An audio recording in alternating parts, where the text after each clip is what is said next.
Bill, when I say the name to you, Michael Assad, what's the first thing that springs to mind?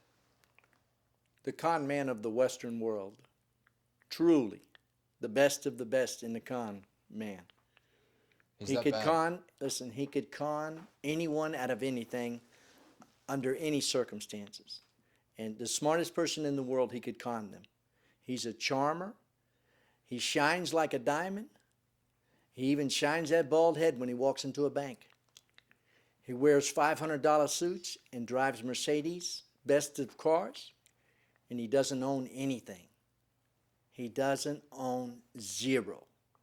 But he convinces people that he is extremely well off financially and that they can make money with him, and he gets into their pockets before they even know he's in their pockets. I've never seen anything like this guy. You described his slipperiness before. Yes. How would you describe him? He is so slick, he could fall through a bucket of grease and not even get it on him. And that is not an understatement. Not an overstatement, I mean. Yeah. How much of your life has been dedicated to bringing this man to justice? All in all, of actual work, about 11 years. 11 years on a daily basis. Tell me when you first came across Michael Assad. November 1st, 1985, I was sitting in a bail bondsman's office. I was a former bounty hunter, and I was sitting in a bondsman's office, actually looking for something to do. I was in between cases, and we were sitting around talking and chatting. I worked for this old fellow that everybody knew. They called him a godfather. His name was Tommy Broderick Sr. He said, "Bill, I want you to take a ride down to Boca Raton.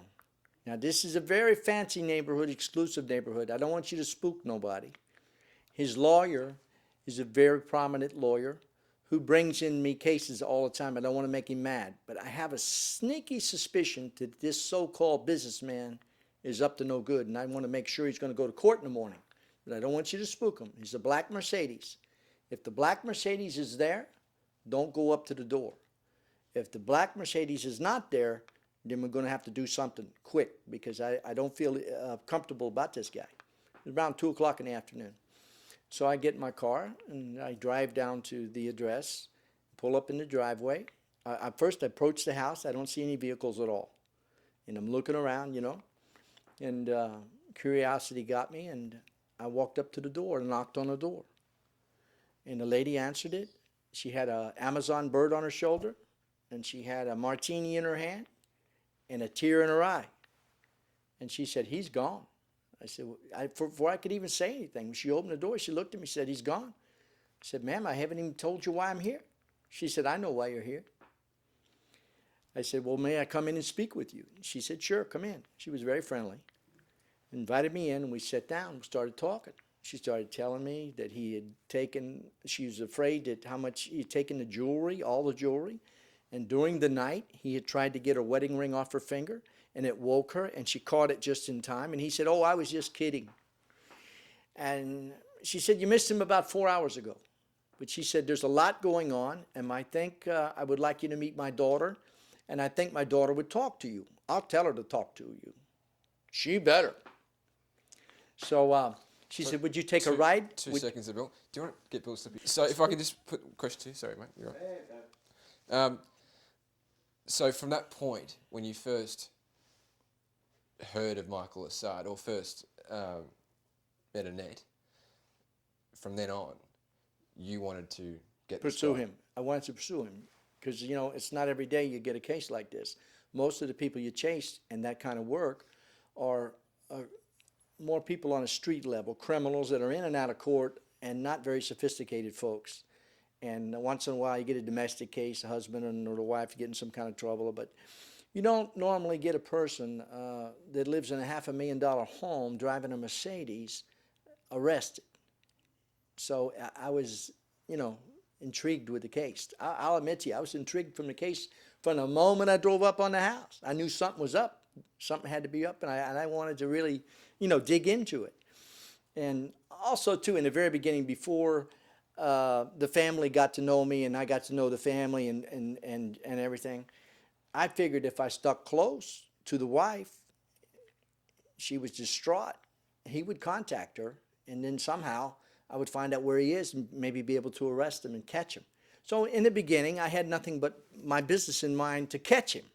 But that didn't last very long, because then my heart got in the way, and I got to know the family. And then that's a whole different story that, you know. How much was the bond on? Well, the bond was a low bond because he had a good lawyer. And so the lawyer could pretty much get what he wanted on the defendants. So the bond was only $10,000. But whether it be $10,000 or $500,000, nobody wants to lose money. So the bondsman, he knew I was good at capturing people, getting information. I did a lot of work for him. He knew that he needed to find out. He knew I'd find out what was going on. So, you know, so. What did that bond, we will drop around a fair bit, but I'll just guide you back and forth where we need to go.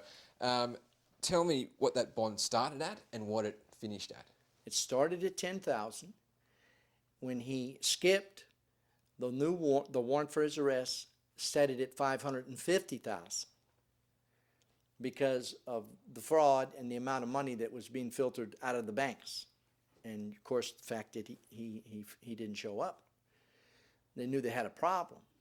And eventually the bond led to $1 million. He was wanted in America, and for his return, $1 million. Yes, sir. Correct. It's a lot of money. It's a lot of money. Exactly. But like I said, I wasn't so much thinking about the money. Easy come, easy go. Go to the next case. I really was fascinated with the location of the home and the woman and the daughter. How could he leave them? Because I said to myself, how could a man walk out and leave his daughter and his wife and not do nothing for them? It took me a while to figure out what was going on, that he wasn't communicating with them, and he wasn't sending them any money, and that he had taken what was there, and neither one of them were totally dependent on him, so they were devastated. And here I am, I'm there to arrest him, so I'm not really a blessing to them in the beginning. You know, they're mad, and when people are mad, they give you information, but that wears down too. I mean, you know, it wasn't no walk in the park, I can tell you that. I got water thrown in my face. I got... Just even maintain eye contact here, because otherwise the camera will pick up on that. Sorry, Bill.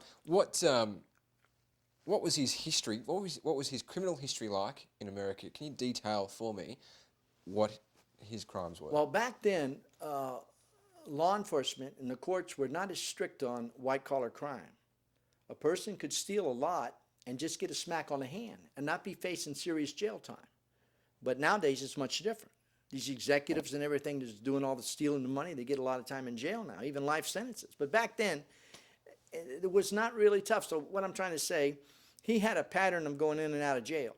He told his wife, and the wife told me, that he didn't care. They had tennis courts in federal prison. They treat him much better in federal prison. You just go in, do a little stretch for a couple of years, and get out and go right back to business.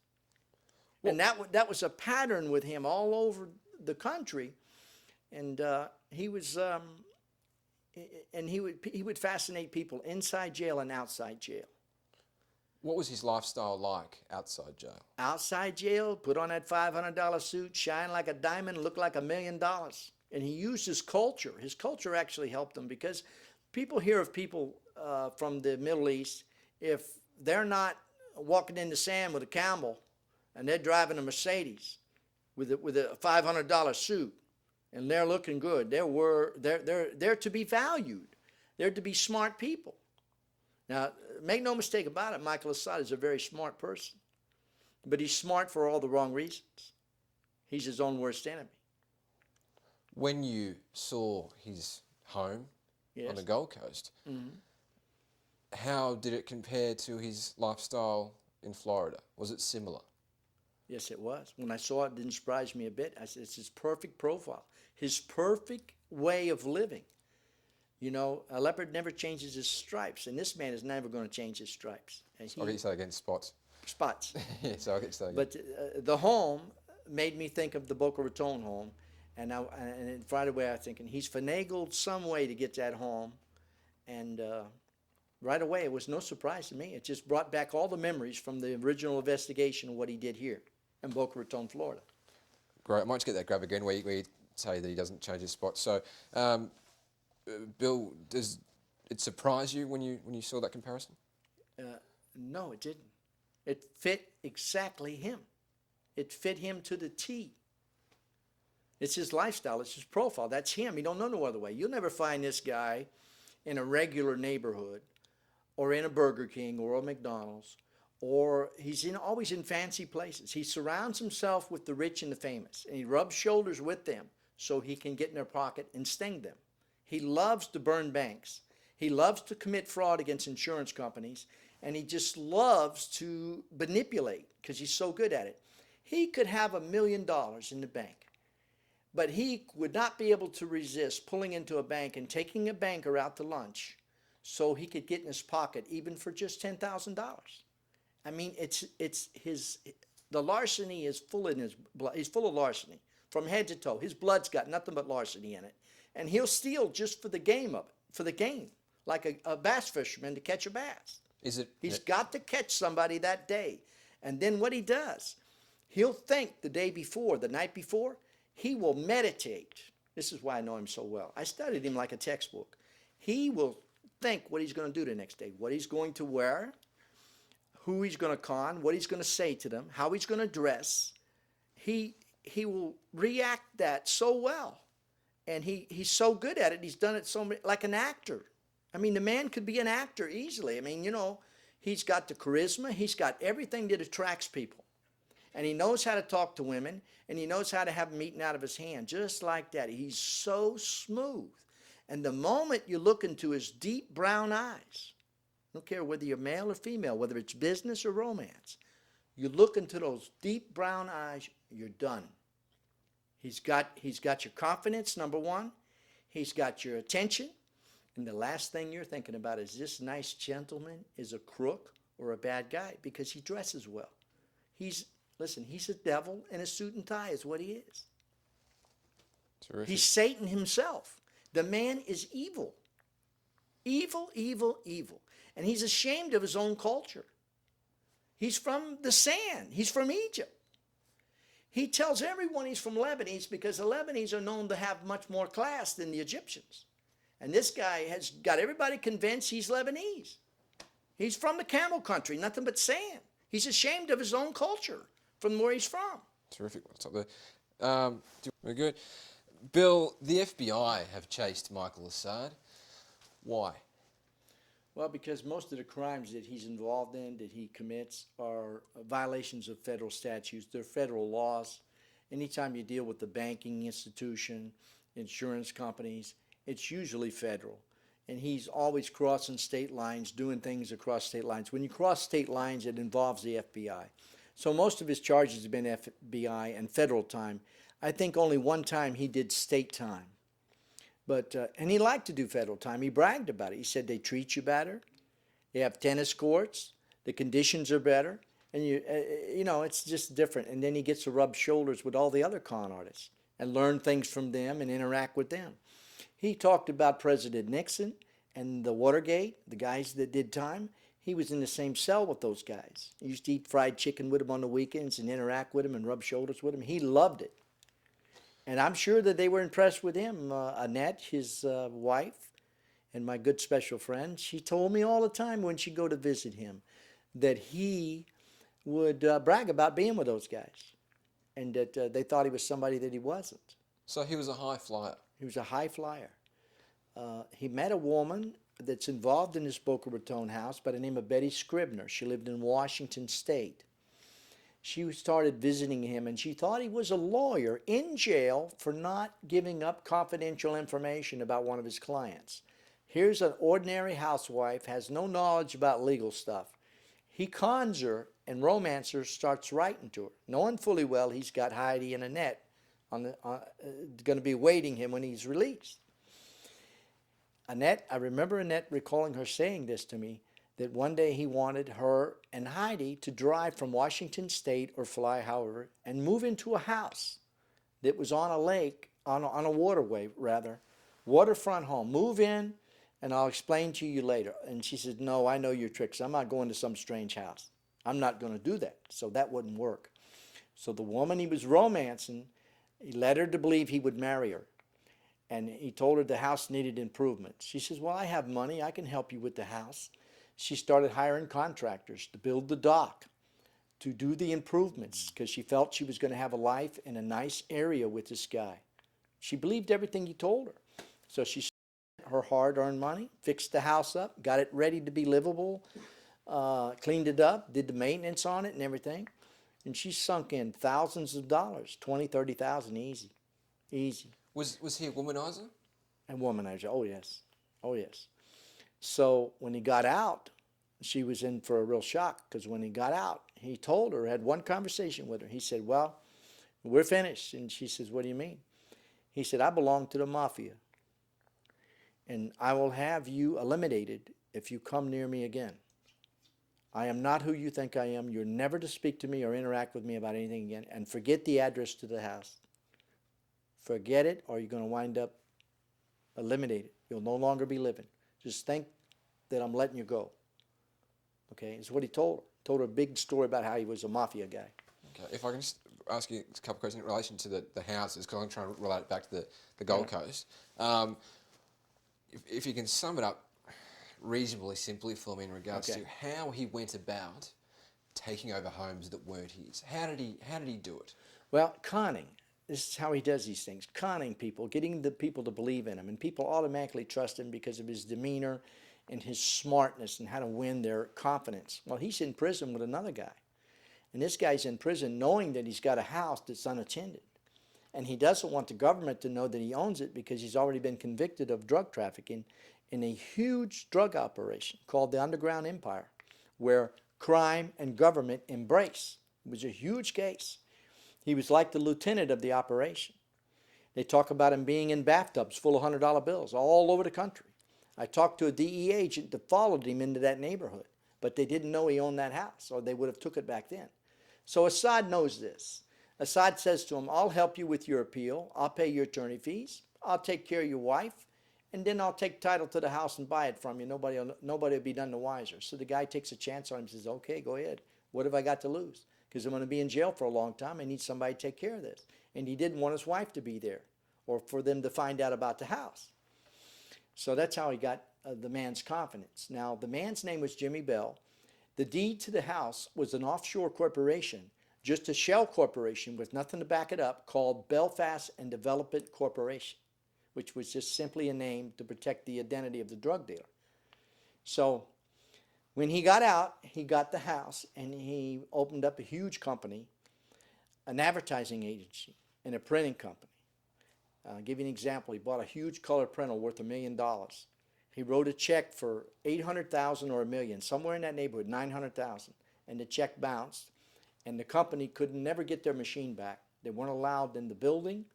In the United States, it's harder to get access to things to recover civilly. You got to go to court. You got to get court orders. You got to get judgments, and those things take time. And this is what Assad takes advantage of, is our lucrative laws over here. This is why he was getting away with all these things. So he had the company as a front, 60 employees, all professional, good, decent pillars of the community, and they didn't know he was a con. They had a good thing going, advertising agency, good printing. All this was going along very good for a while, long enough to con the banks. So he's got that going at the same time when he gets out of prison, moves into the house. Everyone's driving Mercedes. He buys several cars. Then he gets lease jobs. Then he gets a boat from the bank. He has the bankers come over. He hires a maid to live in the house. It's a huge 4,000 square foot house. And this is all a lie. He gets it's all a lie. He gets a Brazilian girl to wear a short skirt, look real pretty and sexy for the people to come and wait on the people. And he's really on a roll. So he interacts with a few lawyers, and the lawyers are fascinated with him. He can fascinate anyone. He could even fascinate a judge and make him second guess his decision. This guy's unbelievable. So he's got all this going for him. And he tells the lawyer, he said, we need to take title to the house so I can put a mortgage on it. So what does he do? He sues Jimmy Bell at a P.O. box, knowing that he's not at the P.O. box getting his mail, that he's in prison and he can't afford to come forward. So he serves the P.O. box, then it's called default. The papers aren't answered. The court looks at the deed. They say, well, they didn't answer and you sued him, and then he said he did all these improvements, which he did. So he got a credit for the improvements, paid the taxes, took over the house, and got title to the house with a local attorney by the name of Jeff Brown, who knew exactly what he was up to and knew that it was a drug dealer and wasn't concerned, was fascinated with his whole demeanor. Everyone is fascinated with this man. They're so busy being fascinated with him while he's using them for one reason or another, taking advantage of them. And then he told his wife when they moved to Boca Raton, he said, this time I'm going to be smarter. I'm going to make the banks my partners. And that way, when after I make all the money I need and things go sour, they won't be able to implicate me without implicating themselves. And they don't like to be embarrassed. And then we'll be gone and we'll live happily ever after on the French Riviera. This was his words. How much money did he con from American banks, do you think? $2 million back then. Way more than $2 million, but the money that he telexed over the French Riviera was at least $2 million, cool cash, from a check-kiting scheme. What he would do, he would write a check from one bank to another, and by the time that one got ready to bounce, he'd write another one. He just kept going, floating the money, running the money through. It's called check-kiting, but he was very good at it. He did it with several banks. And by the time they figured out there was no money to back it up, he would already stung them and got the money and sent it overseas. And why didn't they pursue him? Embarrassment. They don't want to admit that they trusted him. But they did fire a young lady by the name of Luann Cook, a nice lady who trusted him and thought she had a good client. And she gave him an open equity account, an open account where he could write a check for any amount of money he needed. They figured he had the house, he owned it free and clear, $400,000 home back then, $450, whatever it was. He had the company, he had proof that he had good stock, but it was all a front. And there was a certain period of time, few months, maybe even a year, that he was able to do all this damage before everyone figured out this is a lie. The company's a lie. Everything's a lie. By then, he was off to the French Riviera with the $2 million and left his wife and daughter without nothing but two $100 bills on the kitchen table. Told his wife to get a job. I'll be in touch. Took off. But this was his big, probably his biggest scam, was the house, the company, and the banks. So he steals a house from the guy, and then he goes to Sun Bank and puts a mortgage on the house as well, besides the other monies, puts a $300,000 mortgage on the house. So you've told me that you rate him as a con man. You say he's very smart. How would you rate him as a man? No conscience. No conscience whatsoever. Empty conscience for life, for quality of people, for value of life, for caring about anything. He doesn't care about anything except polishing himself and keeping himself shining like a diamond.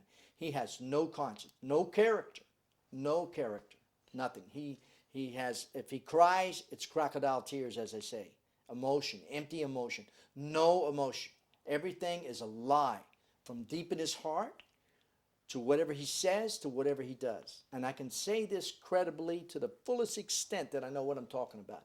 Because I followed this man, I tracked him, I studied him like a textbook, and to this day I know him as well as I did in the 80s and early 90s. You haven't let this go, have you? Huh? You've never let this go, have you? No. It's been, I guess you could say, kind of an obsession in the back of my mind.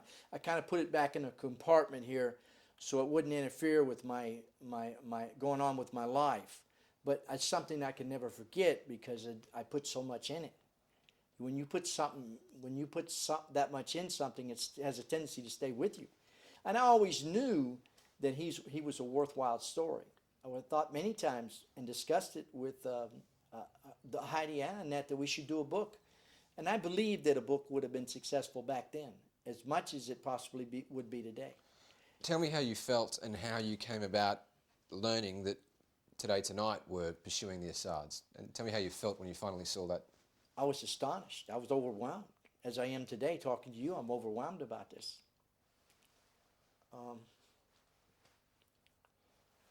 Excuse me for a minute. It's been a long time coming for the Assads, hasn't it? Yes. My biggest regret is that Annette is not here to see this, his wife. She deserved to have justice after what he did to her. He stripped her of her independence. He took her life away from her. She had a home paid for in San Francisco on a hill from her first marriage. She had a beauty salon. She had everything. He stripped her of her independence to where she couldn't defend herself against him. And then after she finally figured out she didn't marry a fantasy, it was a fantasy world that she married into, it was too late. He had took her confidence away from her, took her independence, beat her down, controlled her and the daughter as a front. So what is she like? What is she going to do? Where is she going to go? He destroyed her life. And she's a good person. He'll see this on television and look down the barrel, if you like, because that's where he'll be. What do you say to Michael Assad after all these years? I'd say every dog has his day. And he will receive justice. Justice will come upon him when he least expects it. And he will be dealt with by God Almighty. And what he did to his daughter, and what he did to the girl he raised, and to the woman that he promised to marry, that he married and promised a wonderful life to, that he ruined her life, he will pay a price for that as well. He will not get away with this. Do you feel like you're getting closer to justice? Yes, I feel like he's almost in this room with me. And he knows that I paid a lot of attention to him. And he knows that I gathered a lot of information about him from his personal life, his professional life, if you want to call it, his professional con artist jobs that he's done all over the place. And I never really let him go. And I think no one ever grabbed his attention like I did. And I think it really bothered him that his wife and daughter showed me their love and respect. When he did what he did on the Gold Coast, and it came back into your life after all these years, how did you feel then? Like I say, I was overwhelmed. When I saw your program, it just, like it brought the whole case back to light again. Like it brought me back in time. I felt like I flew back in time. The house, the dealings with the banks, the people that he conned, all these people want to forget about this, especially the people that were embarrassed. They have nothing to gain from it but be shamed that they allowed this man to get that close to him. But what about the victims? What about the families? The family he's with now, in my opinion, he's poisoning the minds of those children, and they're grown up now, and they're only trained to know exactly what he wants them to do. And that's no way to live a life. And he's doing it in other countries. He's not doing it in his own country where his culture is. He's taking his culture and he's doing it in other countries. Now, your show has really brought this whole case back to light and give it a new life. And now I've decided to pursue this case now. And I've decided to find an author and write a book about the history of this man. Because that's where the story lies. The story lies with Michael Assad. Michel Farouk Bodadi Assad is his real name. An Egyptian national from nowhere else but Cairo. But he don't do nothing in Cairo. But yet other countries is where he takes advantage and attacks people. And Australians should be aware of him to know not to even have conversation with him because he's very dangerous financially. When you get in someone's pocket, you've hurt them. That's where his damage is. And he just loves to take advantage of people. He feels proud of himself to be able to do this. And, there's human beings in this world. His family's human beings. These daughters that he has and even the son, he's leading them into a life of crime. I saw from the video. There's squatters living in a house they're not able to pay for. They're not qualified to live in that neighborhood. So what? Why can't they be honest and work an honest job, make an honest living? They're working under his instructions to this day. And he's behind bars telling them what to do. And as soon as he's released, they're going to do exactly what he wants them to do. And now the son, I can see by his attitude, his demeanor, he's following in his footsteps. And he has his anger, he has his eyes, he has his determination. And it's all against society. It's poison. The family's poisoned by him. And he's the leader of the pack. He's responsible for what he's done. And I also want to point out, this young woman that he met, Antoinette, they met when she was 21 years old.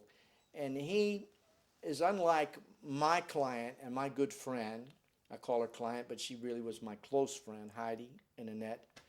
They knew right from wrong. They put up with him because they were trapped. But in this case, these are people that have been trained from birth. It's a different situation.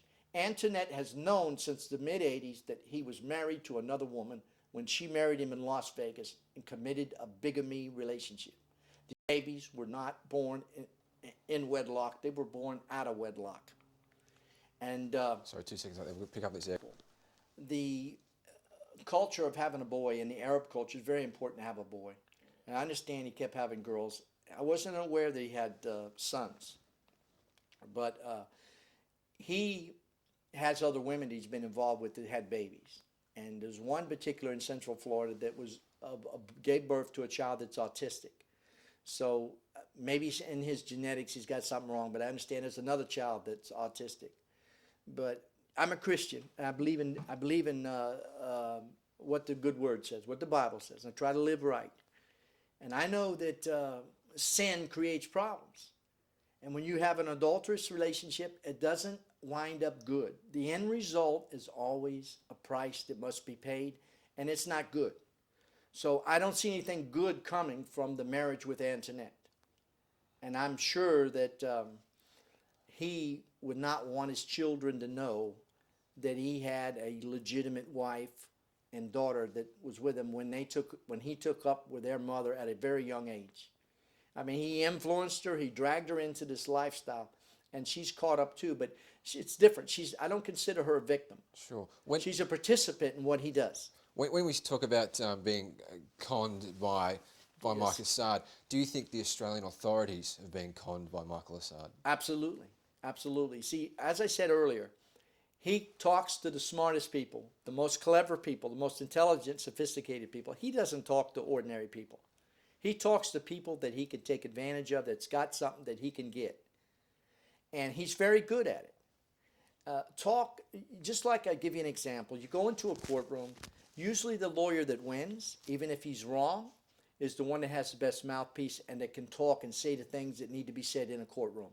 The one that doesn't talk can have a lot of strong evidence, but will lose the case because the other person knows how to talk. Well, he knows how to talk. He knows how to talk and get what he wants. And people that don't know him, if I didn't know him and I hadn't been on the case and got into the inward part of his life that he left behind, he left the door wide open for someone like me to come along. I didn't steal his family from him. He left the door wide open and invited me in. That's different. When if I didn't know anything about him and I met him and I was conducting some other kind of business besides what I do, I'm streetwise, I know my work, it'd be hard for him to really do anything to me because of my work. I would figure him out quicker than the average person, maybe very quickly. But if I was just a normal guy, I'd be conned just like anyone else. No one he takes no prisoners. No one can escape this guy. No one, including the President Obama. He'd con him out of his underwear. Bill, how many cases have you been involved with, and how many people, firstly, like Michael, if there has been any, and secondly, who have you been responsible for putting away? Well, there's been many, but none like Michael Assad. It probably never will be. Most of the people that I've caught and arrested for a failure to appear in court have been normal run-of-the-mill criminals, except for a few. I went to Jamaica and caught a FBI's most wanted, a fellow that was a drug trafficker in Jamaica, and it was on the Jamaica news, and they documented it because the guy was wanted so badly by the FBI, and the FBI is very careful about going into other countries, and they wouldn't go down there and get him, but I was able to get him and arrest him and get him in custody. I think he got 40-something years. Another fella sodomized a young 9-year-old girl, and I caught him in Idaho, a Mexican fella that was a boyfriend of the girl's mother that I was proud of catching. Another fella I caught, he was actually innocent. He was being accused of molesting a girlfriend's children, but turned out to be, I learned through tracking him, that he really didn't do it. But when I turned him in, the police ran his fingerprints, and his DNA picked up a rape and murder he did on a local woman, so they kept him in jail. And they were able to solve a murder because I had caught him.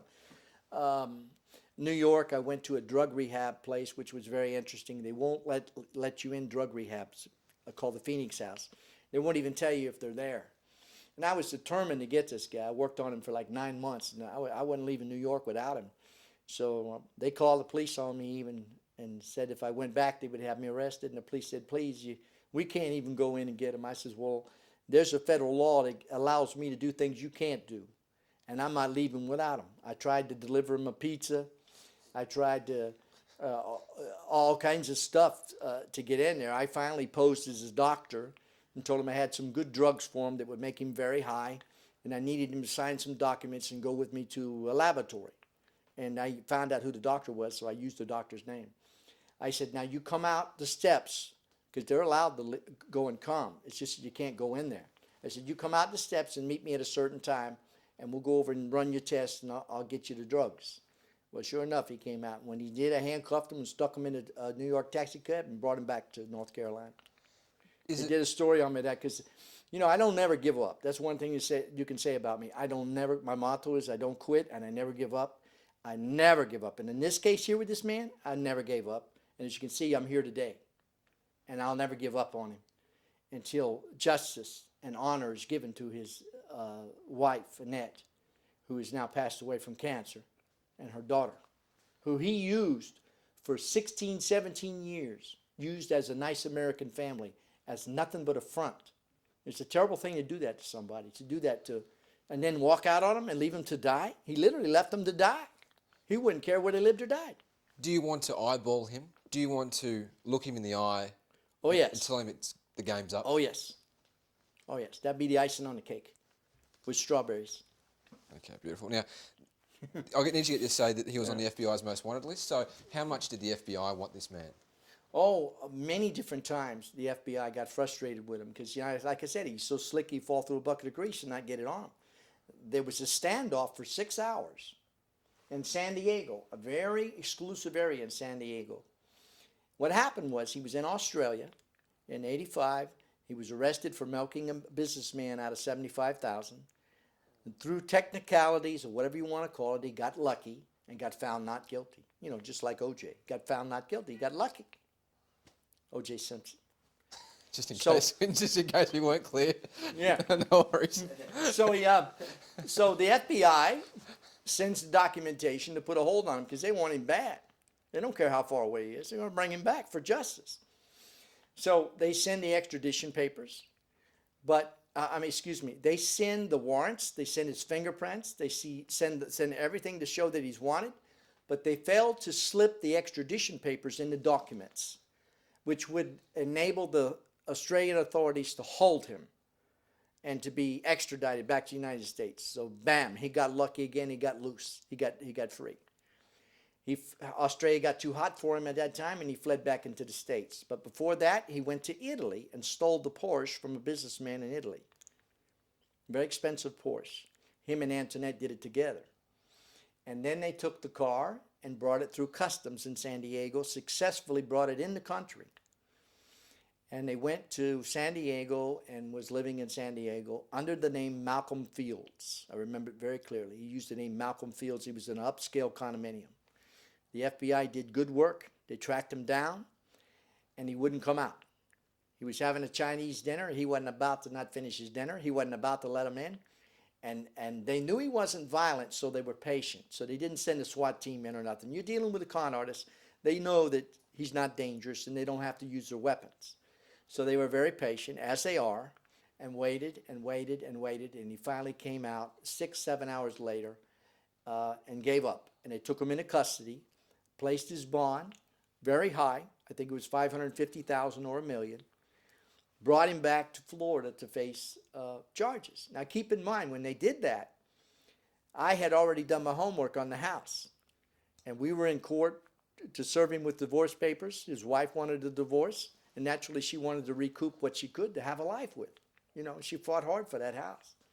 But when it's all said and done, Jimmy Bell owns that house. Even to this day, by the way.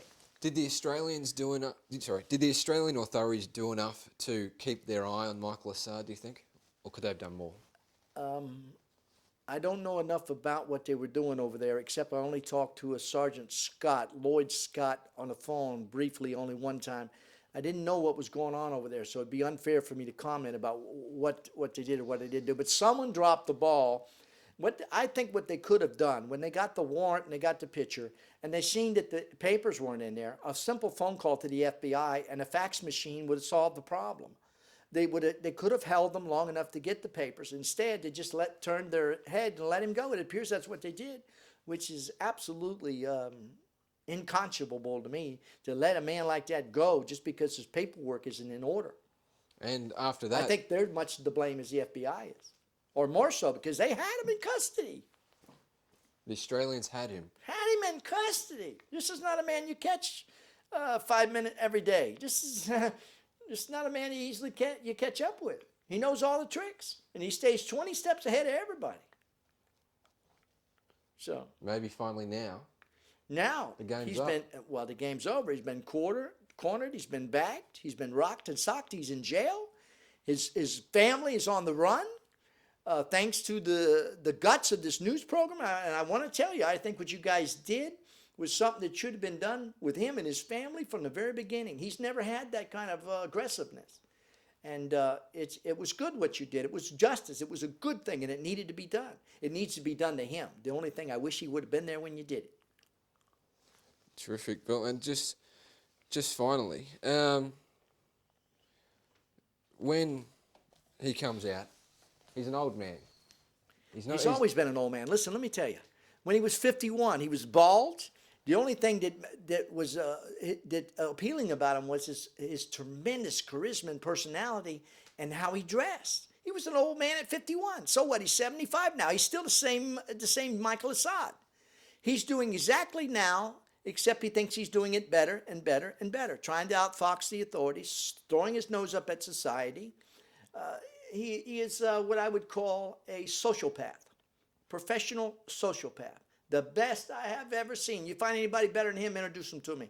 I want to find out. This guy is the best of the best. And that's why I tell you that the American public, the globe, the world, needs to know about this guy.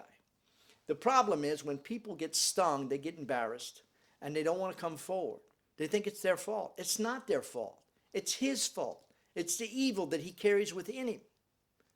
So we don't know how many victims there are out there that will be embarrassed about pregnancies, be embarrassed about losing their money, losing their savings, to know that they let this happen to them. But they need to know they need to send a message. And Heidi and I are going to send this message. We are going to do a book, and we are going to reveal the book, the truth and nothing but the truth from day one. And we're going to promote it over the world and let as many people read it. See, this is what a con man cannot withstand, is for his picture to be put on TV, his picture to be exposed, because when he wakes up in the morning, he don't know who he's going to meet. And they don't want the exposure. That's why you see a lot of con artists wearing sunglasses in the nighttime. This guy does not want the exposure, because that's what enables him to operate. He needs to be shut down. The game's over with. It needs to stop. It needs to finish. And everyone needs to know about it, and he needs to have his picture plastered in every police station in the world. And every bank, really in banks, they need to have his picture in banks.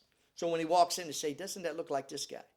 Because even at 51 or 75, he's still got that, the fat face, the bald head, and the $500 suit. All you have to do is look for him. He's an Arab. I mean, he's not like he can blend in, even though he blends in very well. But I think he needs to be exposed. Justice, that's where the justice lies, the exposure. A book, maybe even a movie. Maybe Hollywood will pick it up, because this guy deserves a Hollywood movie. Let me tell you, he does. Well, on a silver platter, on a gold platter. With your help, we'll hopefully yes, bring sir. him to justice. I have a new goal now in mind, and I'm going to pursue it. Terrific. Thanks for your All time. right. You're welcome, sir. All right. Thank you. Well done. Don't take this personally or anything. No, that's all right. That's what we want. That's what we want. Well, like I say, when you live it, you can relate to it. When you actually lived it. Absolutely. You've been there.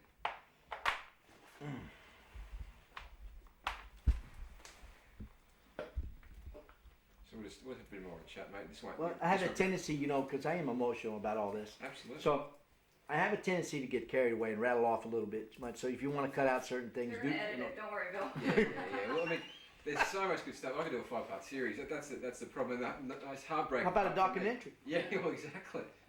That's not done. Be underestimated. A documentary. No, But I want to get, when you leave, I've mentioned it to her. Yeah. I want to get right on this and search for a well-known author, or search for the kind of author that would be adventurous with this kind of thing. Yeah. A human interest story, Yeah. a crime guy like this, and then a human interest story of the damage that he does and what kind of damage he does. Yeah.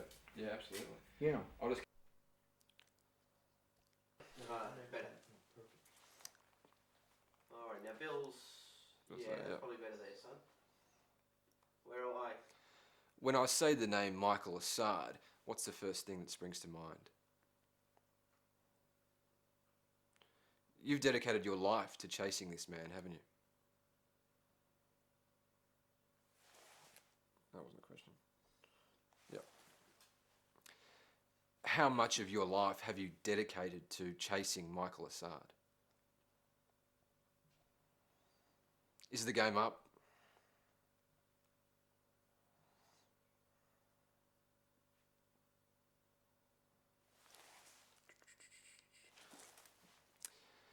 Did he con Australian authorities? He was on the FBI's most wanted list. Do you think he'll ever change? You know him better than most. Do you think he'll ever change?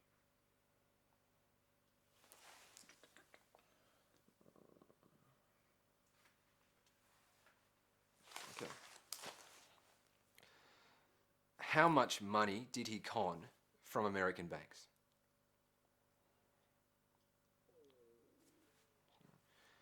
Did Antoinette know what he was doing?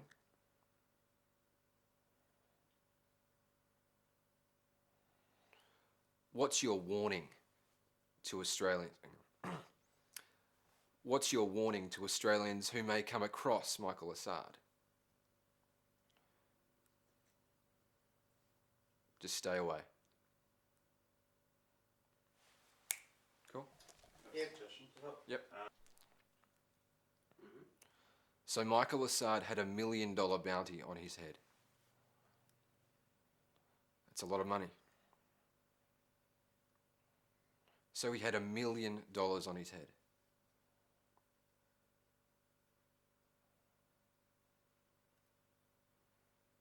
Cool. And where am I? Bill, you've dedicated a lot of your life to chasing Michael Assad. That wasn't a question, was it? Yep. What does it mean to Yeah, you yeah. here? Bill, what's the first thing that springs to mind when I say to you the name Michael Assad? There it is. Yeah. Here's the book. This is when he had that big poster size of himself in the living room when you first walked Oh in. yeah, That he was the he picture. was so proud of that picture, wasn't he? He was. He's all full of himself. Oh, Yeah. this was New Year's Eve, my mom and him. Yes. New Year's Eve, 1985. Yes. Yep, it sure was. He had his He brothers looked like here. a real celebrity there, doesn't he? He sure does. Well, she looked happy too. Oh, here's his mugshot. This is His famous police photo in the sheriff's office. Yep, that's it. From when they brought him back from Well, FBI brought him in. well, this is from July of '85. The dates on it. Oh, when yeah. he sent my mom and I away when he knew they were coming after him. Remember, he sent us away. Oh yeah, yes, to yes. see, and here's the house up in Longboat Key. And by the way, where is this at in this elegant suit? They tuxedo? went out. That was New Year's Eve, 1985. Wow. They went out. Actually, his whole family was down visiting, and they were all there. The brothers and their wives were About 7 there months too. before he fled. 11 months, New Year's 11 Eve. months and before he yep, fled. and he left in November. Yep. And this There's is the second piece of justice. She thought she got the home that he bought with the other woman, Yep. Antoinette. Same thing on the water. On Exactly the water, same with the same water. description on the water. Mm-hmm. And Yep. Same style. And of course, he's got a Benz there. He likes those Benz. And here's when they renewed their vows. And this is 1985. They renewed their wedding vows. boy, knowing that he was going to leave her high and dry that close, isn't that something? Yep. Those are their wedding pictures. Yes. Off we go, Heidi. Okay. This is that picture that he had hanging on the wall, that big, huge Yes, poster size by of the bar. himself. By the bar. bar. Yeah. Yes. He was so full of himself. Didn't look at there. Yes, he was very full of himself. This is New Year's Eve, 1985. Acting like the lubby husband, huh? Yes. Oh, It was actually goodness. like 1984 going into 1985. Oh, goodness. And that was when he had his whole family down for the holidays, and they were there too, his brothers and their wives. Mm-hmm. And that was when they were first coming in. This is my Mm-hmm. favorite, this mugshot. Oh, yes. In the Palm Beach County Sheriff's Office. See that? That's That his was- police photo. Yep. I'm very proud of that. That's a family heirloom there Oh, yes, it from is. July 11th, 1985. And this is that house over in Sarasota that he... Laid out the same way as the one in Boca with Exactly. the waterway in the back. Exactly. Yes. The same bulkhead, everything. And the house that he bought with the other woman, Yes. posing as his wife. Well, later on, my mother ended up moving in that house. Yes. She didn't get the car. There's the Mercedes that he had at the time. They put that on fire, remember? Oh, yeah, and Do they you remember they collected the burned it? insurance money for They it. burnt the They car burnt at it the- and collected the the co- insurance money. I was hoping your mom would have got awarded the car. Yeah, remember Yeah. it was in the middle of the cul-de-sac and it caught on fire magically? Magically, yes. This is when they renewed their vows. This Not was... a very short time before we left her high and dry. No, this was the summer of 85. Oh, summer of '85. Yes, Okay. summer of 85. They went out to Vegas and renewed their vows. In Las Vegas. Yeah. Okay, I guess you just start pointing at the large photo. There he is there, yep. We'll go across to the next one.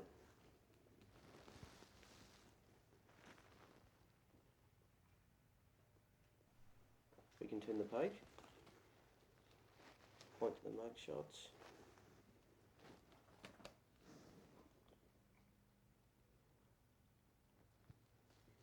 You go, Heidi.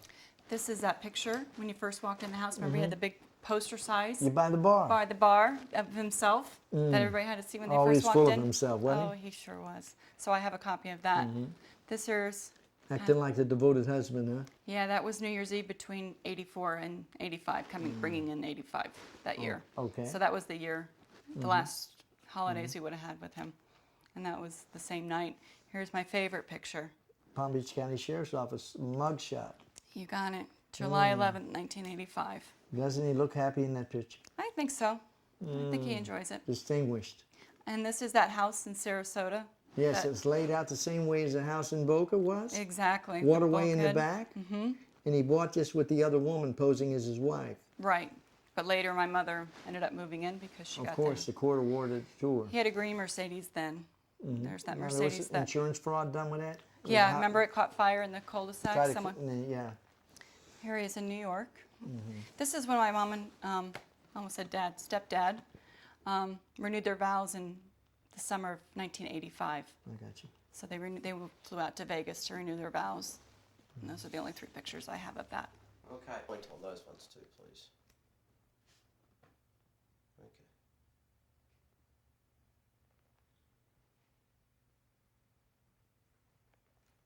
Yeah, near the bar. Near the bar where it was poster size. Yes, he was so full of himself. Yeah, absolutely.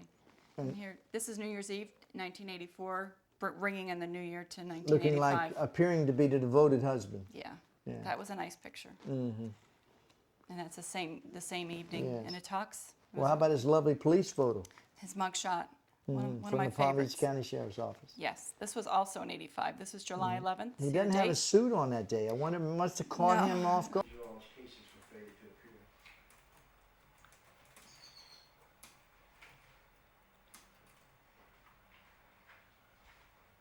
Off you go.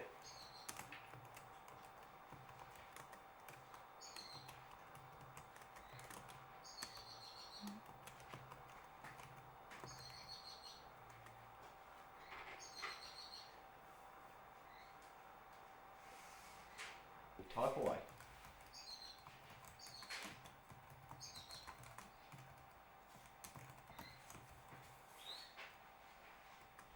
Excellent. And off we go.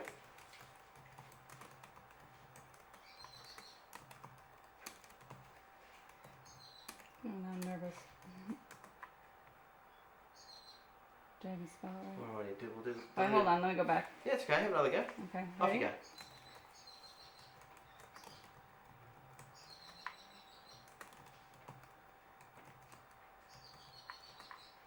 Search.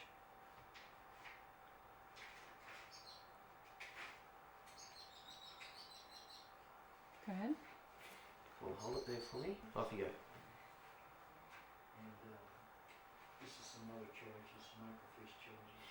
And off you go. I don't know how much you want to cover on this here, but this is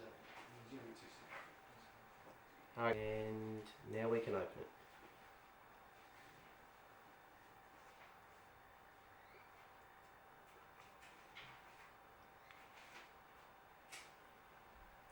Open it.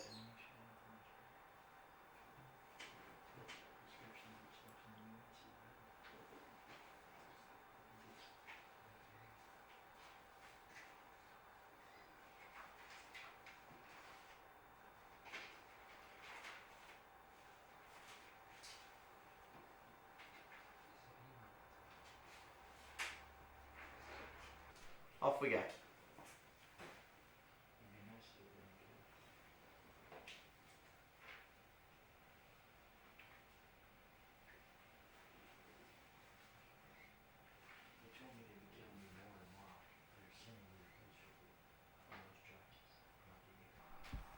Off we go.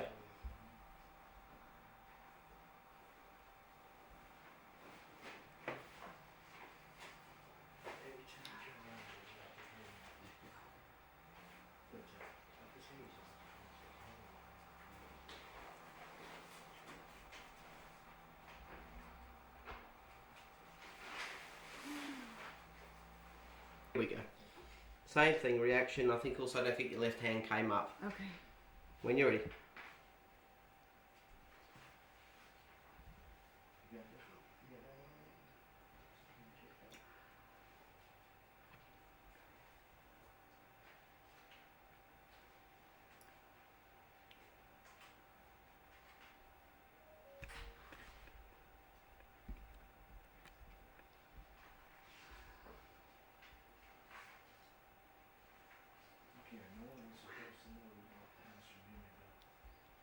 Oh my, still.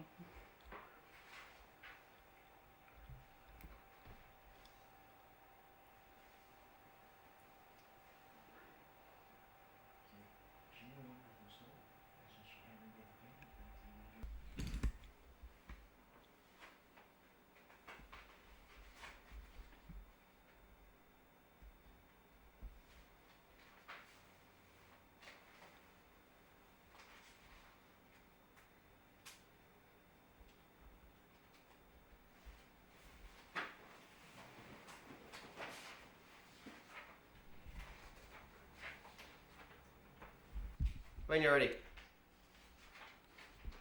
There we go. Uh-huh.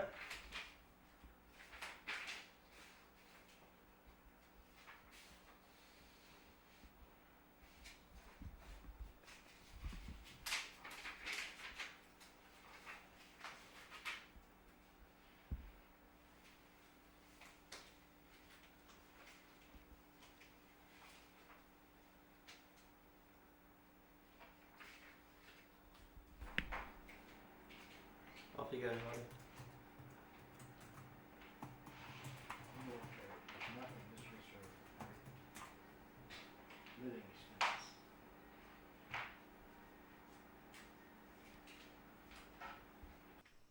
Off you go, Dave.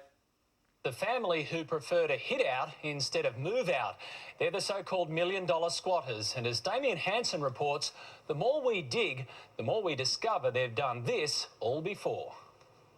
Boca Raton, Florida, and the Gold Coast, Queensland. Sun, surf, and the Assads. Listen. No, look, you're not helping yourself. You're not helping us. Go upstairs. Now, you want to explain yourself? Everywhere this family goes, they leave their mark. You might have to get used to us. Hey. And they've done it all before, in 1983 in Florida, where they were forcibly evicted from this waterfront home they didn't pay for. Antoinette, I don't think so. We're moving out. You better call the police. It's taken you 6 months. We first exposed the serial squatters and con artists last week, but had no idea they were international experts. Their predicament on the Gold Coast almost mimics their life in Florida, where Michael Assad Sr. was a fugitive on the run from the FBI for fraud, while Antoinette Assad holed up in this mansion, living off food stamps with her financed Mercedes in the driveway. Greed. Give me the here. 26 years later, and it's almost the same story in Australia. Michael Assad is in jail, and we understand Antoinette is living on welfare, albeit quite comfortably. Now, let me tell you the story how it goes before you go. Get the out of here. Get it out of here. It's a Babies were not born in wedlock. They were born out of wedlock. And Sorry, 2 seconds. We'll pick up this air. the culture of having a boy in the Arab culture is very important to have a boy. And I understand he kept having girls. I wasn't aware that he had sons. But he has other women he's been involved with that had babies. And there's one particular in Central Florida that was gave birth to a child that's autistic. So maybe in his genetics he's got something wrong, but I understand there's another child that's autistic. But I'm a Christian, and I believe in what the good word says, what the Bible says, and I try to live right.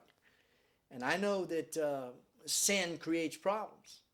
And when you have an adulterous relationship, it doesn't wind up good. The end result is always a price that must be paid, and it's not good. So I don't see anything good coming from the marriage with Antoinette.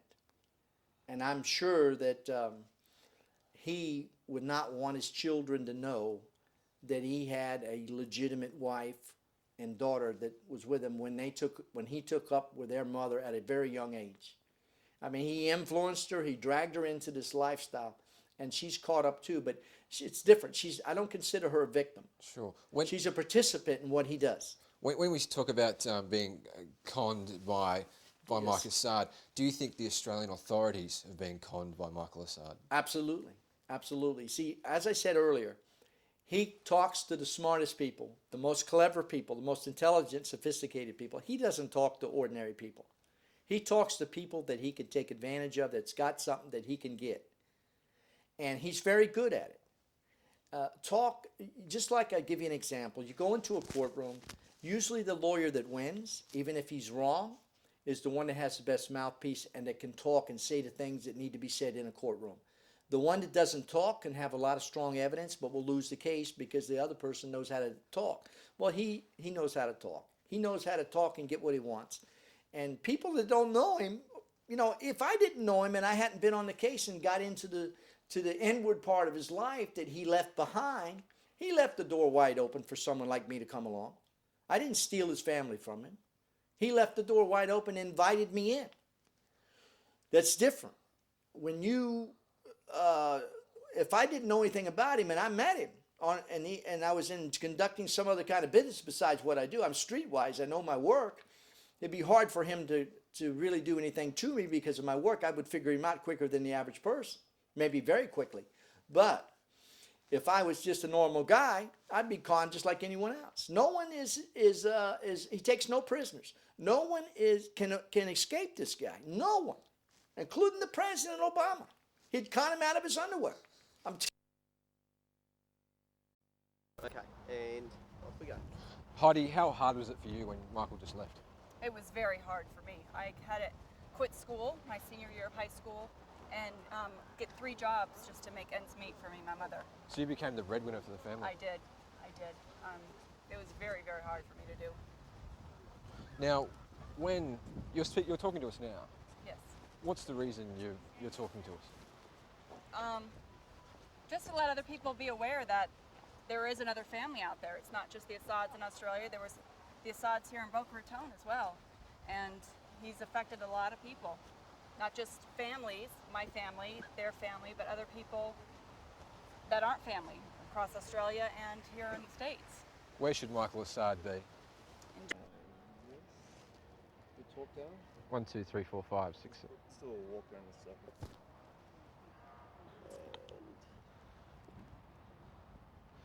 Okay, where are we? Heidi, just how hard was it when Michael abandoned yourself and your mother? It was the hardest time I've ever had in my life. I had to quit high school my senior year. I had to get 3 jobs just to make ends meet for me and my mother. So it was very, very difficult. And you've spoken to us now. We've come all the way from Australia. Why did you want to talk to us? Because I wanted to let the Australians know after I saw that piece on the internet that there is another family. There is another Assad family here in Boca Raton. And we're very real. And he did it to us, and I did it to another family. And he needs to stop. He needs to be stopped. Where should Michael Assad be? He should be in jail. Throw away the key. Absolutely. That work for you? Bill, go back to my purse, please. I tell you, this is a really. That's a bit. We're rolling. Bill, this is the house. This is the house that Assad stole. Yes, it is. How did he do that? Well, he met an inmate in federal prison that he conned into taking possession of the property and promised to help him with his case, help him with his appeal, and he never paid him. And the house was owned free and clear by Jimmy Bell. He took the house over, obtained title by serving the inmate at an alternate address, knowing that he couldn't defend the situation, and he got a title to the house. So in short, he promised him something, promised to pay. Never delivered. Money, never delivered. Never delivered. And he did the same thing when he moved to Australia. Absolutely. It's identical situation, identical type of neighborhood, identical, everything was exclusive. He likes to go to exclusive areas, and he attacks exclusive areas. He blends in very well with them. So the Australian police should have seen this coming. Oh yeah, yeah. They should have. Anybody should see it coming with this man. Beautiful. I've got a couple more. This home was here, and nobody knew who owned it. It remained vacant. The neighbors took care of it. They cut the grass, and then all of a sudden one day, Assad shows up and moves in the house. And before that, he met a woman from another state that thought he was a lawyer, in jail for not giving information, and she believed him. He conned her. He said he would marry her. He romanced her. She came here and spent a bunch of money remodeling the back of the property, building a dock and so forth, about $30,000. And then when he got out of prison, he cut the woman off and brought his real wife and daughter to move in, stepdaughter. This place, sorry, let me start again. Yeah, if you can tell me just in short, really quick. Off we go. So Bill, his crimes in Florida almost mirror, or do mirror, what he did on the Gold Coast. Oh yes, yes. He's like smoke and mirrors. He puts on a front, and then he's gone. And by the time people realize they've been conned, it's over with. Smoke and mirrors. He's all smoke and mirrors and no meat behind it. And he stole this house, and he convinced the bank that it was his. And they gave him the money for it on a house he didn't even own. So the bank was too embarrassed to go after him because they'd Too been filmed as well. embarrassed, and he had created too many problems with him. They didn't want to admit that he made them their partners and that they interacted with him, and they wanted to just keep a low profile on it. He's embarrassed a lot of people, this They bloke. embarrassed a lot of people. This property was lost in a foreclosure. How does a bank lose a foreclosure mortgage? Well, the Sun Bank lost a foreclosure mortgage in front of a full-blown trial. After the trial, we revealed the story of the real owner in the Miami Herald. And that stopped the people who beat the bank from getting the house.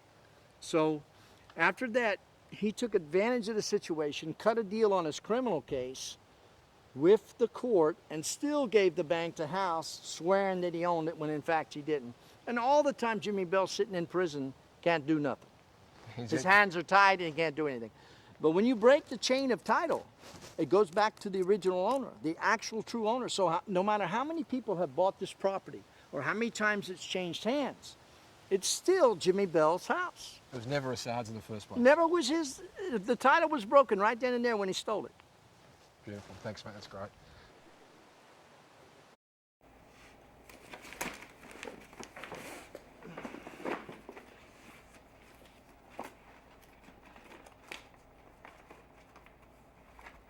I'm out. Okay.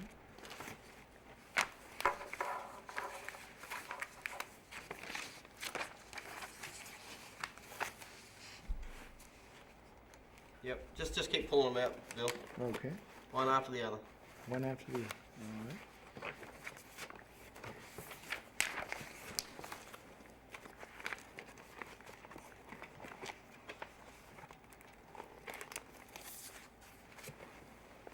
Go.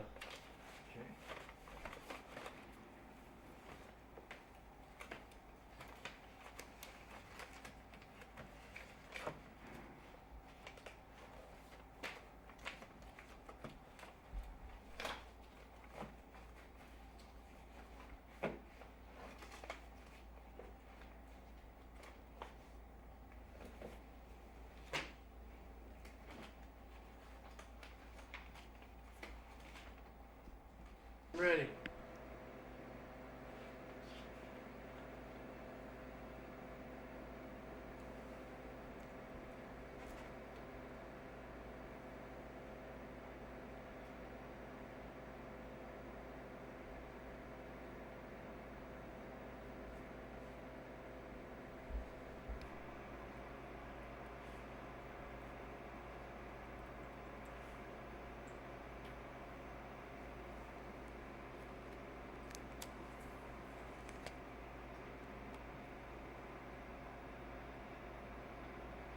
Good.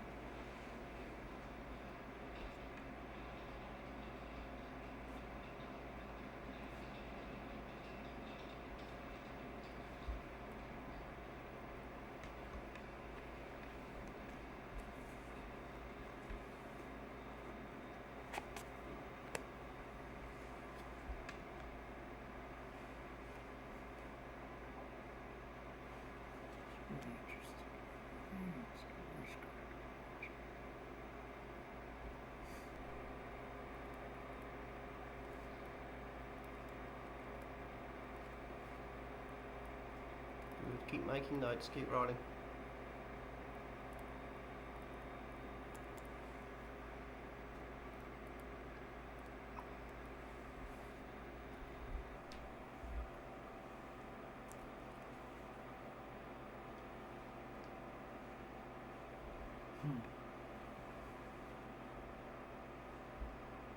Phil, can you just drop your left arm? It's just, that's it. So you can still look at, yeah, that's it.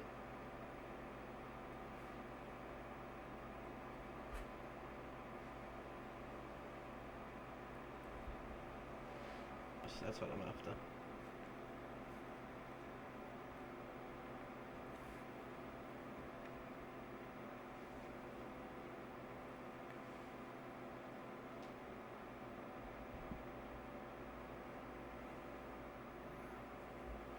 Just scribbling, Bill. Just keep scribbling for me. I can't read anything. And just drop your left hand. That's it.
Can I turn a page? Yeah.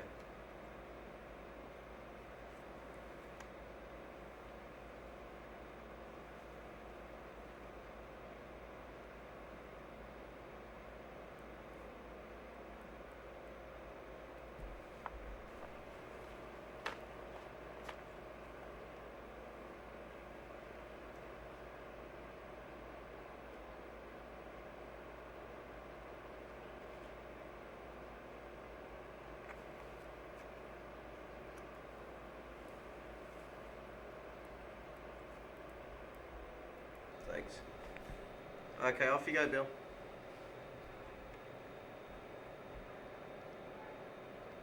Turn the page.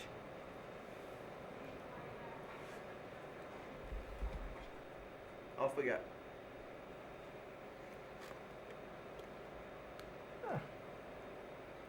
Full of himself. Probably his favorite picture. Okay, turn back the page, Bill. If we can find that one.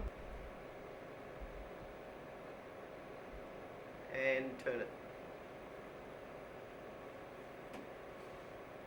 Oh, goodness. Alive. Look at that.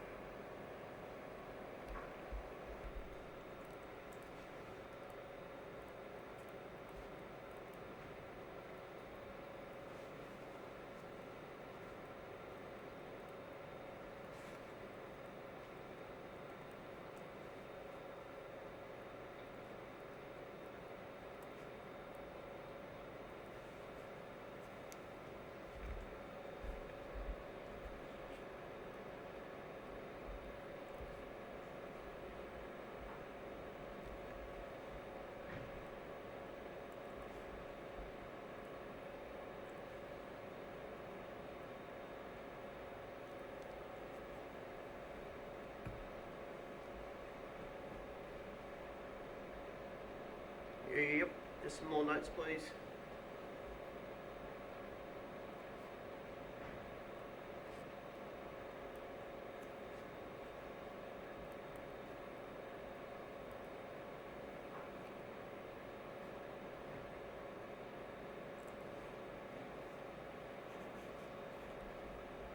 Alrighty, just turning some pages for me, Bill. When you're ready. And another one. And another one. Another one. Another one.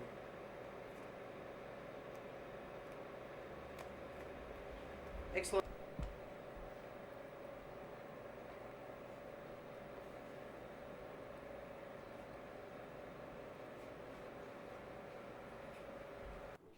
Bill, this isn't your first case, obviously. What have been some of your high-profile cases?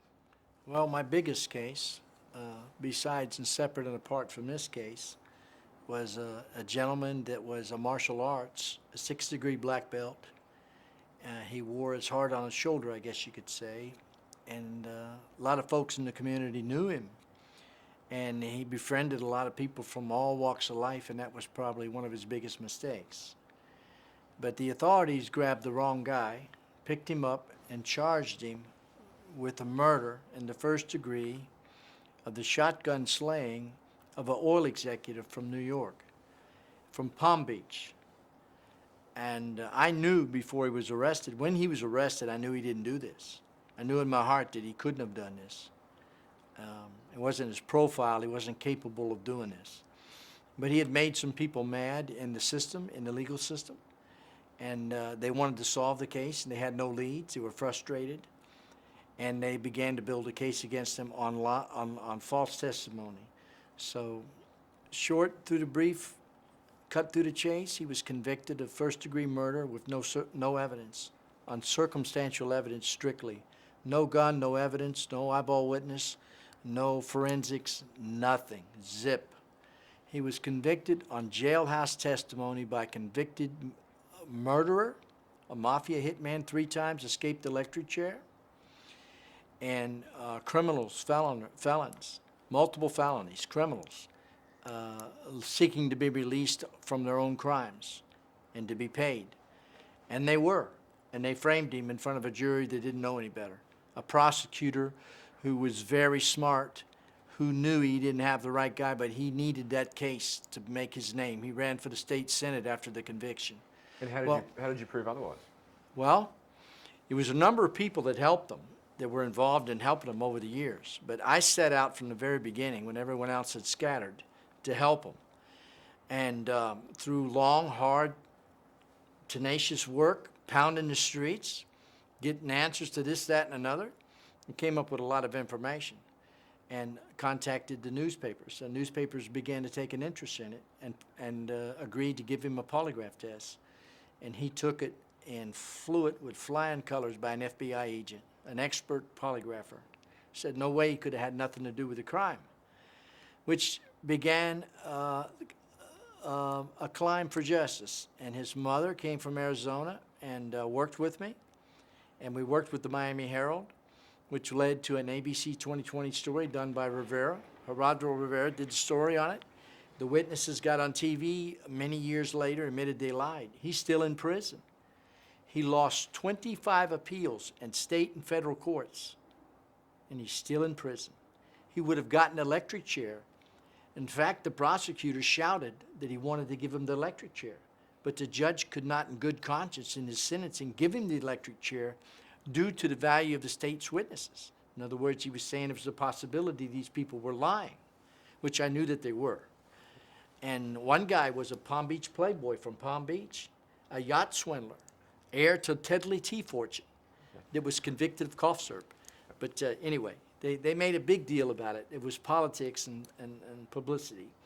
We finally got him out through a clemency hearing. I found an attorney that believed in me with what I was doing, and she believed in him, and she worked on his case for free for 11 years. And finally, bless his heart, Governor Lawton Childs got him a clemency and released him. But today, he's still not cleared his name. On paper, he's considered a convicted killer. And I would like to let you know that we're working on his case, on bringing in the real killer, finding out who did it. We believe we got a good idea now through the interim of helping him and working the case and getting all the information. We have strong leads on who we believe is responsible. And with the help of another investigator I choose to employ with me, I feel that we can bring the parties to justice eventually. But my friend's working on a book now about his life and his ordeal and what he's been through. So you never give up? Oh, I never give up. Beautiful. Go ahead, Bill. It's great, mate. Heidi, Michael Assad to many people is many things, but to you, he was a father. What was that like? Growing up with he was my, I called him daddy. He was my daddy from age 2 to 17. From 17, he left and abandoned me, my mother, here in Boca Raton, Florida. He was an abusive father. He wasn't a loving father at all. He was very abusive. I was very afraid of him. Still am to this day. I'm a little nervous now just talking about him, but that's... When he was your stepfather, how did your mother and him meet? They met on a flight. It was November 1st, 1970, a flight from Copenhagen to the States. I was traveling with my mother. I was 2, just turned 2. And unfortunately, I was the one that met him running up and down the aisles, and he played with me, and that's how I got to meet my mother, and they got to talking, and that's how that relationship all started from that trip. He was charming, wasn't he? Yes, he was. Yeah, he can charm anybody, including my mother. And my mother was still married at the time, so he charmed her out of a marriage. So. When you say he was an abusive father, what did he do? Well, he was physically abusive and mentally abusive. When I say physically, I mean physically beatings and, wire hangers on the bottom of your feet and true abusive beatings. You mentioned before that at a young age, he'd certainly dominated you and your mother. To what extent? Tell me about the fact that he arranged a marriage for you. Yes, I've always been known I was going to marry one of his nephews in Egypt. And that was always known to me my whole life. Something I always argue with him, no I won't, no I won't. But when I was 10 years old, he sent me to Cairo to spend time with him and his family by myself. At that age, what did you think? Did you think this was normal? Do you think he was a normal father? No. I knew he wasn't a normal father, but I also knew I had no say. There's nothing I could do. But I also, knew that I had time yet to change his mind. Maybe I didn't have to marry this man, but he was adamant that I would be marrying this man. At what age did you realize that your stepfather was indeed a con artist? I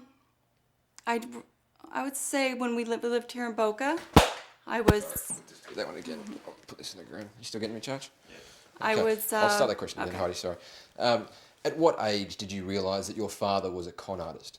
I realized, I knew we didn't live a normal life because we pretty much lived a life on the run, so I knew that wasn't normal. When I became a teenager living in Boca, I got older and wiser and started snooping through things and found out what he was doing. And as a result of that, I was sent away to boarding school to get my nose out of things. How did Michael pay for that boarding school? Good question. He didn't. I even got a bill after I was married from this boarding school that he still owed money to him. So I called them and let them know who was responsible. I was only 16, so I couldn't have been responsible for the money. How would you describe him as a father? How would I describe him? Like I said, abusive. I was fearful of him. My whole life I was fearful of him. He wasn't a good father. I was always in the way. He would always tell me, it's always me and your mother and you'll be out soon. You'll be married off soon, so. Was it a life on the run? Yes. It would be a life of changing schools every few months. They would be, you don't know if you're leaving tonight, tomorrow. He would wake me up in the night. My mother and him would wake me up. It's time to go.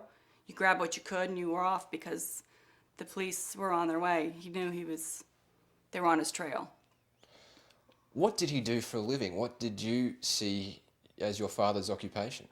When I was younger, he worked selling machinery, Canon. He worked for Canon selling copiers, and that was truly the only time he did anything legitimate. And then he opened up print stores. He had a couple in Washington State, and then down here he had a Superior Copy he ran, and Superior Reprographics. And at the time in the 80s, it was the largest copy place in South Florida. He had the biggest machines and biggest and best of everything he had. Did you live the high life? Yes. Yes, we did. What were those days like? Well, they were, we lived the high life. My first car was a Mercedes, so not every little brat gets one of those. I did. And he was very flashy. The bigger, the better. The more expensive, the better. He liked people to see, look, I bought my daughter a Mercedes. I bought my wife a Mercedes. We all had our own. And I wasn't denied anything as far as that, as long as he could show it off to people. When was the first time that he was incarcerated that you can remember? Well, he was incarcerated on and off my whole life. Every few years, Daddy was back on a business trip. My mother used to say, he's on a business trip. And I think my first time actually visiting him in a prison, I was 8 or 9. They finally let me go visit him in these prisons. And then it was every weekend we'd go to these prisons to meet until he got out. And that was pretty much my life. Did you think that that chapter of your life had closed when he left for good? When he left for good, no, I thought he would send for us because he's always sent for us. He would leave. That was the norm. Every year and a half or so, he would leave on the run, keep low for a while, but always send for us. Always sent for us. This time he didn't. When you were made aware that he'd been up to his old tricks in Australia, what was your reaction? I was shocked that he did it again. I can't believe he's getting away with it again. Part of me was really shocked. Another part went, oh yeah, that's him. Yeah, again. Did it upset you? Yeah, it did. That he's getting away with it again. It did. Now, in relation to the fact that your school fees weren't paid and he's currently serving time, in relation to other fraud matters that include the non-payment of school fees for his other children, what is your reaction to the mirrored? Exactly mirrored. Yes, it's the way he is. It's the way it is. I think if he could do it again, he would do it all over again. That's the only life he knows. How many places did you live when you were a child? I can't even count them. Too many to count. How many different states? Probably 8 states, but different cities throughout the states. And then we lived in Denmark for a while. When we left in the night, we took off to Denmark there too, to hide. Did you always feel like you were on the run? Yes. I had to be very careful, never to contact people when we moved. I wasn't allowed to contact anybody from that part of my life. They couldn't know where we moved to. And always quiet. I had to keep quiet wherever we moved to, where we were from. I wasn't allowed to say, where did you move from? I couldn't say. So I had to keep quiet. I was a very quiet kid. Absolutely. Tell me about your mother. She passed away in 2006. Yes. She must have been swept off her feet by this man initially to have fallen for him. Tell me about that. Yes, he was very charming. He promised her the world. He promised her a good life and a lot of money, and that's what she saw. She saw a charming man that would give her a good life and travel, and he was very, very, very romantic back when they first met, from what my mother told me. But he was very abusive to her too. Many times I would see her with black eyes and fat lip and things of that nature. Why did she stick with him? Fear. Fear. Where else is she going to go? Because I would ask her that often, why are we here? We could just leave. And fear. Was your mother and were yourself fearful to ask questions about the lavish lifestyle that you lived, the houses that you lived, particularly the houses that you lived? Were you fearful of asking questions of how is this being paid for? No, well, I never asked. You know, he would always say, we're the only ones on the street that own this house free and clear. I paid cash for this house. Who am I to question? Okay. And how long was it until you found out the truth? When he left, when he was due to go to court, November 1st of 85 was the day. The November 1st, the day they met and the day he walked out of our lives. And that was 1985, and I realized more what was going on. That we didn't own the house, it was owned by someone else. That someone else owned it and was trying to get us out of this whole time. We were squatters. That must have broke your mother's heart. Yes. And she fought hard for that house. She believed it was hers. She wholeheartedly believed it was her house. It wasn't. So Michael conned your mother as well? Yes. Yes. Now, how did he come about, I guess, owning, per se, that house? Tell me how you moved in there, or it was just that we're moving to a new house and this was going to be it? My mother and I lived in Washington. He was in prison at the time. And when he got out of prison, it was one of those, we packed up and we left in the night and drove down here. I didn't know where we were going. I don't ask questions. We ended up in this house in Boca Raton, nice big house. And it was fixed up by a woman who he met when he was in prison. She fixed it up for us with her money. You know, it was on the water, so she had to fix the bulkhead and everything with her own money, thinking she was going to marry him and move in. But no, he didn't marry her. He moved us in. And the way the house came about was it was owned by a man in prison that he was with. I don't know if I can give names or anything, but Yeah, it's fine. Jimmy Bell. Yeah. And he owned the house, and my stepdad offered to move into the house and pay his wife the rent or the mortgage to help pay while he was in prison. He would help the wife. Well, we lived there 3 years rent-free. But the wife would call, she would knock on the door, and I would get the calls, and I didn't know who this crazy lady was. She wanted her house, she wanted her money. It was all a lie. It was all a lie.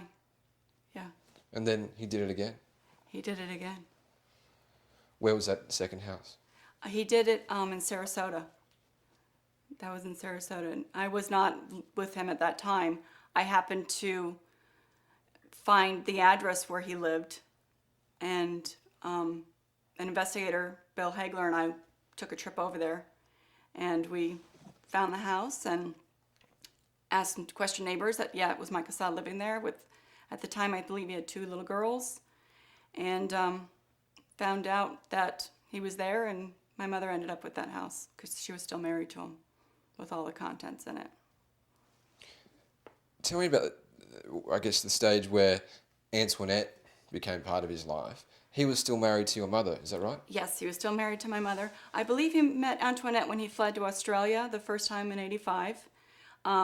She was a 21-year-old girl, very young and naive, and maybe he charmed her as well. I can't speak for her, but he brought her back to the States when he was, I guess he was incarcerated. He came back here, extradited or something. I don't know how that story, you'd have to ask Bill. Sure. But he was in jail, and the first time I met Antoinette was when I went to visit my dad in jail, and she was there. Did you know who she was? No, I did not know who she was. All I know that there was a pregnant woman visiting him, holding the phone, looking through the glass, talking to him, and then I showed up behind her to talk to my dad. And all she told me was, he owes me money. I need to talk to him, he owes me money. So she was pregnant? She was pregnant. With his child? With Cordelia, yes.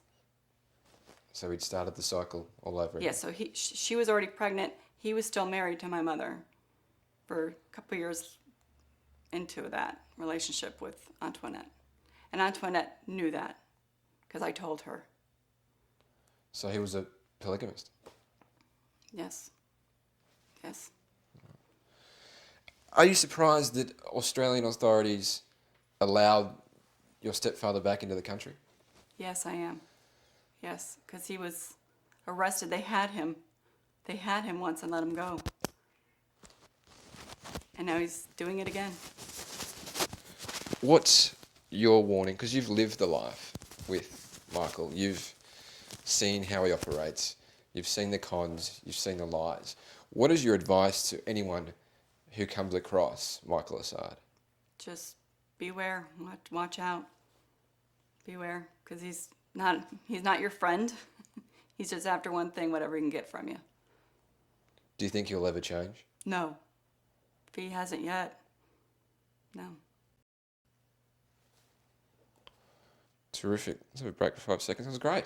I'm so nervous. I know. My You gosh. look. No. We're away. Heidi, your mother was as caught up in this con as any of Mike Assad's victims. Do you think Antoinette was a willing participant in his con? Yes, I do. I do, because she knew. We told her. She's known several. And my mother was more afraid of anything. She was more quiet. Antoinette, from what I see on the videos, she's not scared and she's not quiet. I think she's involved in it just as much as he is. That's just my opinion. Yeah. So, unlike your mother, I guess you can probably say, unlike your mother, who was a victim, Yes. it looks like Antoinette, she knew the deal. Yes. Yes, sir, she did. Yeah. Because she met me when I was 17, Antoinette. And I told her, he's got a family, he's got a wife, and I'm his daughter. So she knows. She knew then. Do you think the kids know the full extent of his criminal past?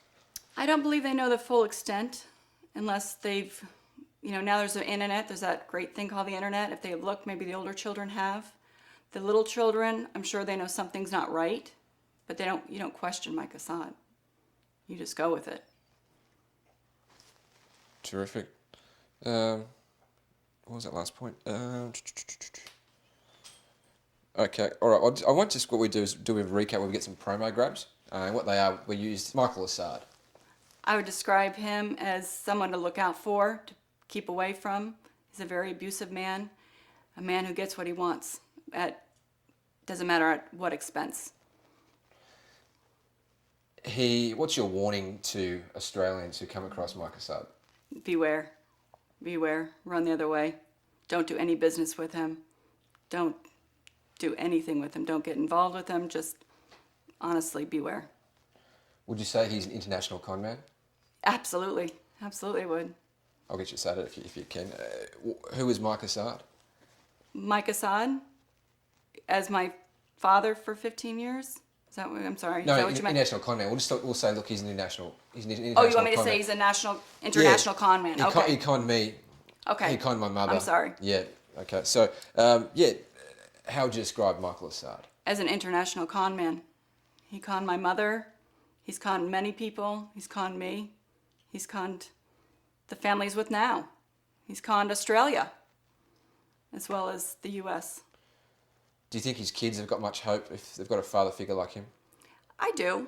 I turned out okay, They just have to know right from wrong, which I'm sure all kids have in them, and they have to choose the right path. You can either choose to follow your father or not. Would it be in Australia's best interest to keep him behind bars? Absolutely. Absolutely. He likes to go behind bars. Why would he keep doing this? He must like it. That's where he belongs. He doesn't know any other place. Throw away the key? Absolutely. I'll hold it for you.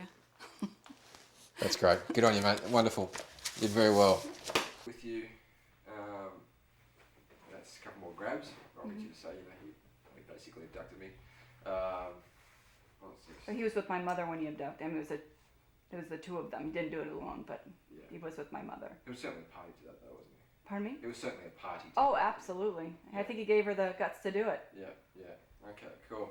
And then, because the connection to bring you into the story is going to have you... There was a place here, actually not far from here, where he had a condo, Yeah. and he kept her. And I found out where it was. I was a smart teenager. Found out where it was. Found the car there. Found his car parked next to it, and I put a note on it. Hi, Daddy. I stopped by, and I saw you were here. And you got turfed off to Off to university. boarding school. within a week. So you've got no doubt that there may be others that don't even know there are these network of families that he has? There could be. There could be. To many people, Michael Assad was a crook, a con man, but to you, he was your father, wasn't he? You good? I went to spin your shoulders around a bit more too, mate. All right. This way. All right. Like this here.